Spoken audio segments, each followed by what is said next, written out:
अस्सलाम वालेकुम एवरीवन।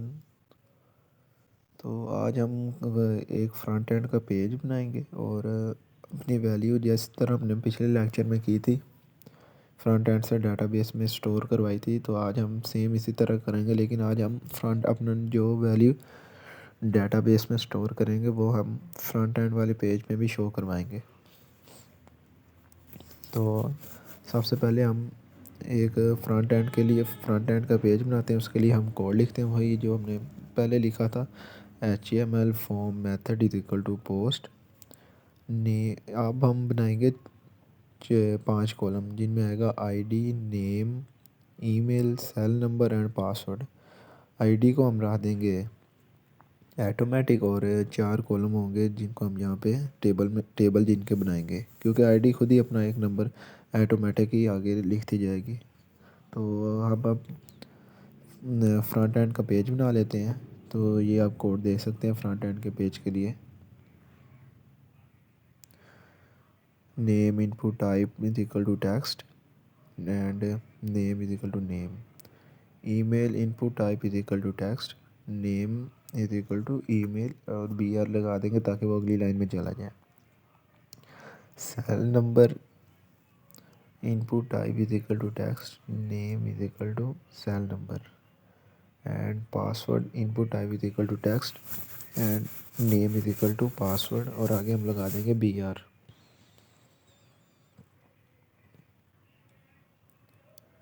इसके बाद ये 4 टेबल बॉक्स बनाने के बाद हम अब बनाएंगे एक सबमिट का बटन, जिससे हम अपनी क्यूरी को सबमिट करेंगे। तो अब हम सबमिट का बटन बना लेते हैं। Input type is equal to submit and आगे हम लगा देंगे BR, और यहाँ पे हम फॉर्म क्लोज कर देंगे और HTML को भी क्लोज कर देंगे।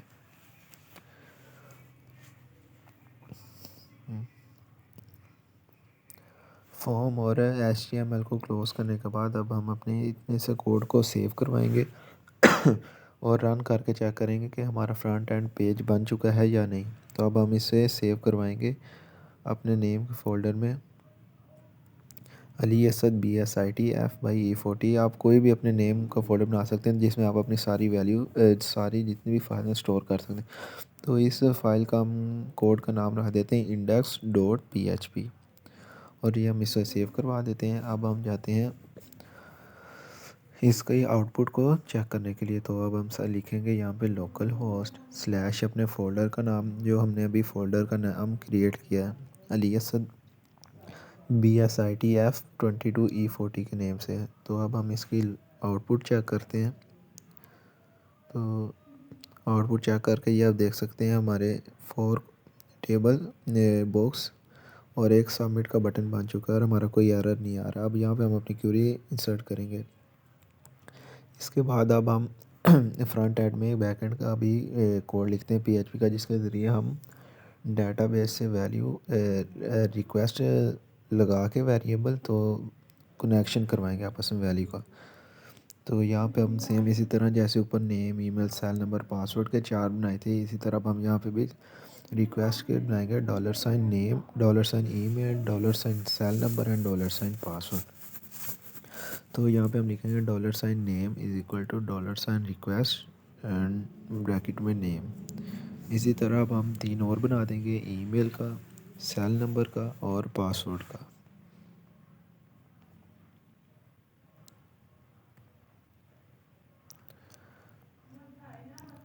ईमेल, सेल नंबर, पासवर्ड और नेम चारों के बनाकर अब हम इसमें एक अपना सर्वर बनाएंगे, जिसके ज़रिए बाद में हम क्यूरी और सर्वर का कनेक्शन करवाएंगे। तो यहाँ पे अब हम लिखते हैं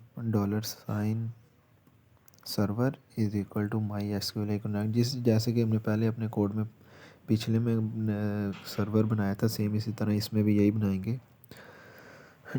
MySQL सर्वर से लोकल होस्ट, आगे एड्रेस, पासवर्ड हमारा कोई भी नहीं है, और जो हमारी डेटाबेस का नेम है वो हम रखेंगे BSITE। तो अब हम एक नई डेटाबेस क्रिएट कर लेते हैं लोकल होस्ट पे जाके।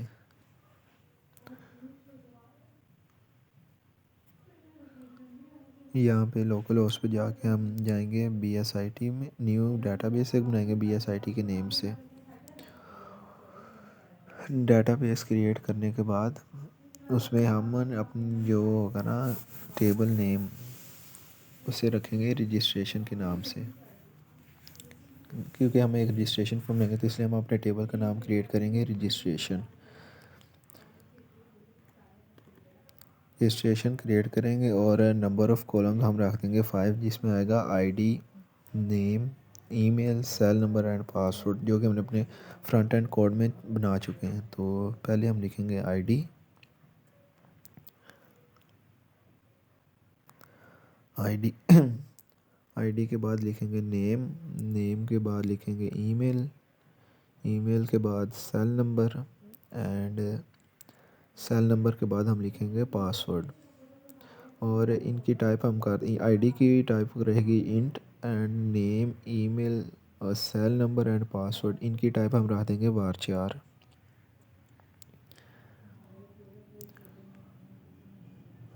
और आईडी को लेंथ हम दे देंगे 11 और बाकी नेम, ईमेल, सेल नंबर और पासवर्ड इन्हें हम 200 लेंथ दे देंगे। लेंथ देने के बाद अब हम इन्हें करवा देंगे सेव, तो हमारी ये टेबल और कॉलम्स क्रिएट हो जाएंगे।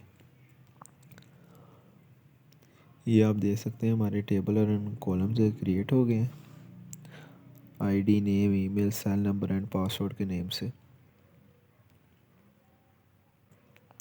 अब हम अगेन अपने कोड पे जाएंगे और यहाँ पे जो हमने डेटाबेस क्रिएट की है BSITE के नेम से, वो अब हम यहाँ पे डेटाबेस का नेम लिख देंगे। डेटाबेस का नेम लिखने के बाद अब हम इसमें क्यूरी इंसर्ट करेंगे और बाद में उनको सर्वर और क्यूरी का कनेक्शन करवाएंगे। तो यहाँ पे हम लिख देते हैं $Q,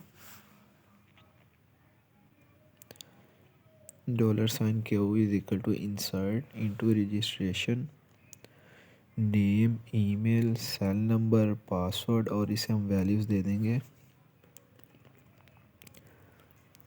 question, double question, dot, $, email, dot, और आगे सेम इसी तरह एक नेम का बना देंगे पहले, फिर हम बना देंगे ईमेल का, ईमेल का बनाने के बाद हम बना देंगे सेल नंबर का, और सेल नंबर का बनाने के बाद हम बना देंगे पासवर्ड का। और इसके ज़रिए इसके ऊपर ये क्यूरी लिखने के बाद अब हम $रन का एक वेरिएबल बनाएंगे। आप कोई भी वेरिएबल बना सकते हैं, रन की जगह कुछ भी लिख सकते हैं, बॉक्स लिख सकते हैं, जो आपका दिल करे। तो रन लिखने के बाद अब हम इसमें लिखेंगे MySQL क्यूरी और $सर्वर और क्यूरी का ये मेन काम है कि ये जो हमारी $Q में वैल्यू उसे उसका कनेक्शन जाके सर्वर में कराती है। ये सेव कराने के बाद क्यूरी और सर्वर को रन करवाने के बाद हम इसकी आउटपुट चेक करते हैं। आउटपुट चेक करने के बाद हमारा एक सिंटैक्स एरर आ रहा था, तो वो था जो हमने PHP क्लोज नहीं थी की, तो वो हम क्लोज करके अपनी आउटपुट अगेन चेक करेंगे। तो हमारे पास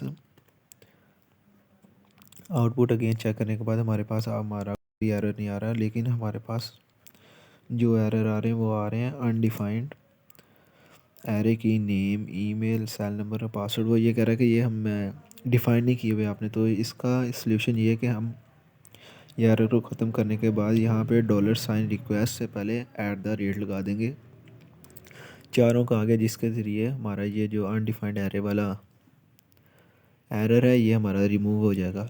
तो अब हम अगेन आउटपुट चेक करते हैं, तो ये हमारा एरर आप देख सकते हैं रिमूव हो गया। इसके बाद हम यहाँ पे नेम, ईमेल, सेल नंबर और पासवर्ड लिखेंगे और इसको करवा देंगे सबमिट।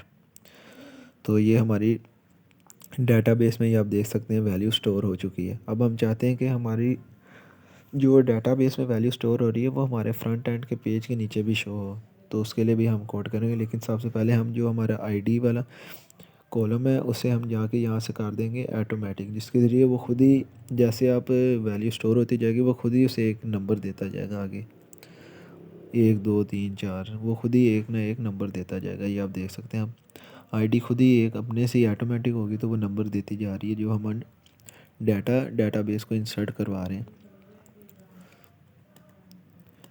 इसके बाद हम लिखें, अगर अब हम चाहते हैं कि हमारा जो डाटा है वो हमें फ्रंट एंड वाले पेज में शो हो, तो इसके लिए अब हम लिखेंगे $S की एक न्यू वेरिएबल बनाएंगे वेरिएबल बनाने के बाद अब हम सिलेक्ट का सिलेक्ट की क्यूरी लगाएंगे और अपना जो डाटा है सिलेक्ट स्टैटिक फ्रॉम रजिस्ट्रेशन, वो रजिस्ट्रेशन से सारा सिलेक्ट हो जाएगा और वो हमें शो होगा फ्रंट एंड वाले पेज में। और नीचे हम लगा देते हैं $, रूम नोट अरेंज। जैसे हमने ऊपर रन लगाया था, यहाँ पे हम कुछ भी लगा सकते हैं। और आगे लिखेंगे माई एसक्यूएल क्यूरी। इसका जो हमने अब सिलेक्ट वाला वेरिएबल बनाया, इसका हम कनेक्शन करवाएंगे सर्वर के साथ। सर्वर के साथ कनेक्शन करवाने के बाद हमारे पास है ये जो हमारी डाटा होगा, ये अरेंज फॉर्म में नहीं आएगा, तो इसलिए हम एक वाइल लूप लगाएंगे और इसमें अरेंज फैच की अरेंज माई फैच एरे के कंडीशन लगाएंगे। और साथ हम डाटा अपना अरेंज फॉर्म में जो हमारा जितना भी आउटपुट डाटाबेस में डाटा होगा वो हम अपना शो करवा लेंगे। तो यहाँ पे हम लिख देंगे अरेंज फॉर्म नेम। ये आप तरीका देख सकते हैं इसका, डाटा को फ्रंट एंड वाले पेज में नीचे शो करवाने का। तो ये हम इसी तरह नेम, ईमेल, सेल नंबर और पासवर्ड का लिख के नीचे लिख देंगे एको बियर, ताकि वो डाटा अगली लाइन में आता जाए, एक ही लाइन में ना आ जाए। और ये स्क्वेयर ब्रैकेट क्लोज। और इसके बाद अब अगेन अपनी आउटपुट चेक करेंगे। आउटपुट चेक करने के बाद ये देख सकते हैं हमने अपना जितना भी उधर डाटा शो करवाया था डाटाबेस में, जो हमने इंसर्ट किया था और हमें शो हो रहा था, वो अब हमें अपने फ्रंट एंड वाले पेज में भी शो हो रहा है। तो अब हम अगर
वैल्यू लिखते हैं name, Asad, email, cell number and password, और ये हम सबमिट करवा देंगे। तो सबमिट करवाने के बाद जो हमने ये डाटा राइट किया है, ये हमारा लोकल अपने डाटाबेस में भी क्रिएट हो गया है और ये फ्रंट एंड वाले पेज में भी आप देख सकते हैं asad@gmail.com। जो हमने ऊपर डाटा इंसर्ट किया था वो हमें यहाँ पे भी अब शो हो रहा है। अब हम चाहते हैं कि हमारा जो ये कोड है ये थोड़ा ऑर्गेनाइज फॉर्म में हो जाए। तो इसके लिए हम एक है न्यू फाइल बनाएंगे और उसमें सर्वर का जो हमारा होगा, सर्वर वाला कोड, सर्वर के कोड वाली लाइन, वो हम उसको अलग सेव करवा देंगे abc.php के नेम से।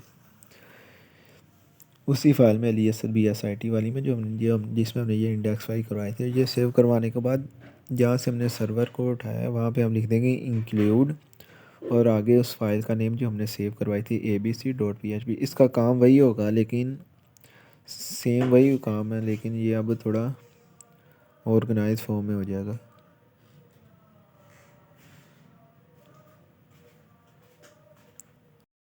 इंक्लूड abc.php लगाने से काम वही होगा, लेकिन ये हमारा जो कोड होगा ये थोड़ा ऑर्गेनाइज फॉर्म में आ जाएगा। काम इसका सेम वही होगा। इसको सेव करवाने के बाद अब हम इसी तरह एक न्यू फाइल बनाएंगे और जो अपनी हमारी इंसर्ट वाली क्यूरी है, इंसर्ट वाली और सिलेक्ट वाली, उसे हम सेव करवा देंगे शो के नाम से, जिसमें हमने डाटा अपना इंसर्ट भी किया और शो भी किया है। तो वो करने के बाद उसका हम नाम रख देंगे show.php, और सेम इसी तरह जैसे हमने ऊपर ये सर्वर की फ़ाइल को इंक्लूड करवाया, सेम उसी तरह लिख देंगे इंक्लूड show.php, जो हमने अपनी फ़ाइल का नेम लिखा, और ये भी सेम वही इसका काम होगा, लेकिन ये थोड़ा ऑर्गेनाइज फॉर्म हो जाएगा। इसी तरह अब हम अपना एक नई न्यू पैड फाइल बनाएंगे और उसमें हम अपना जो इंसर्ट वाला डाटा होगा ना, ओनली इंसर्ट वाला, पहले हमने सेलेक्ट वाला किया था, अब हम करेंगे इंसर्ट वाला, जिसमें हमने अपनी क्यूरी इंसर्ट करवाई थी, तो उसका नाम रख देंगे insert.php।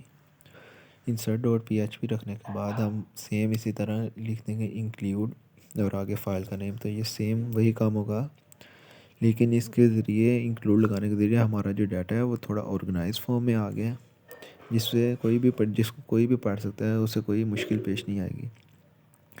इसके बाद हम अगेन आउटपुट चेक करेंगे और नेम वगैरह ईमेल लिखेंगे।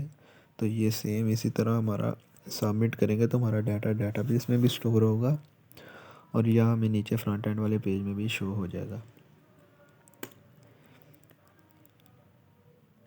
इसके बाद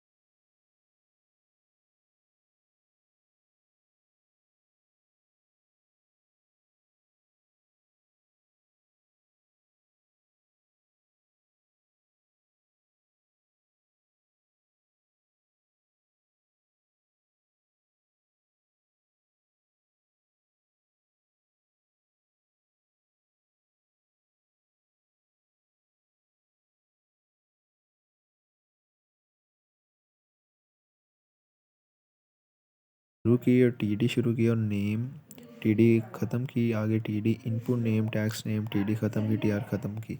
सेम इसी तरह हम name email cell number password को दे देंगे और नीचे सबमिट के बटन को भी, और सेम इसी तरह अब हम इसको सेव करवाएंगे और सेव करवाने के बाद अब हम अपनी इनपुट देखेंगे तो ये देख सकते हैं अब हमारे जो name email cell number password के टेबल था वो हमारा एक ऑर्गेनाइज फॉर्म में आ चुका है। तो अब हम चाहते हैं कि जो हमारी ये वो जो डाटाबेस का डाटा वो जो हमें शो हो रहा है फ्रंट एंड वाले पेज में भी, वो भी थोड़ा इस तरह ऑर्गेनाइज फॉर्म में आ जाए। तो हम जो हमारी